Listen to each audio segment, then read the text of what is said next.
প্ৰথমতে স্বাগতম জনাইছোঁ আজি মোৰ চেনেলৰ নতুন এটা ভিডিঅ' লৈ। মানে মই বহুত দিন হ'ল ভিডিঅ' দিয়া নাছিলোঁ। এনে আৰু সৰু সুৰা কামত ব্যস্ত থাকোঁ ইফালে সিফালে, আৰু সেইকাৰণে মানে ভিডিঅ' বনোৱা নাছিলোঁ। আৰু আজি ভাবিছোঁ আজিৰ পৰা ষ্টাৰ্ট কৰি দিওঁ আকৌ ভিডিঅ' বনাবলৈ, কাৰণ অলপ ব্যস্ততাবোৰ কমিল।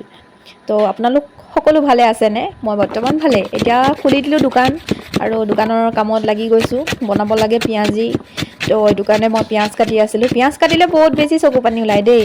আৰু এইটো হৈ গ'ল জাল চানাত দিয়া মছলা, মই নিজে তৈয়াৰ কৰিছোঁ। আৰু এইবিলাক চচ, পিঁয়াজখিনি কাটি ল'লোঁ খুব ধুনীয়াকৈ। এইফালে দেখিছেনে চাওমিনৰ পেকেট চৌকেছত সাজি ৰাখিছোঁ, মেগী, এইবিলাক কিবা কিবি আৰু প্ৰয়োজনীয় বস্তু বহুত, বেচন কিবা কিবি আৰু এইবিলাক কাপোৰ, মোৰ দোকানত কাপোৰ বহুত আছে দেই, আৰু আধা আছে মোৰ ঘৰত থৈছোঁ। আৰু এইবিলাক বেগো ৰাখিছোঁ, আৰু এইবিলাক কেঁচা চব্জি ৰাখোঁ, জলকীয়া মোৰ জাল চানাত দৰকাৰ হয়, আৰু পাপৰ। এইফালে মই বেটাৰ তৈয়াৰ কৰিলোঁ, এইটো হৈ গ'ল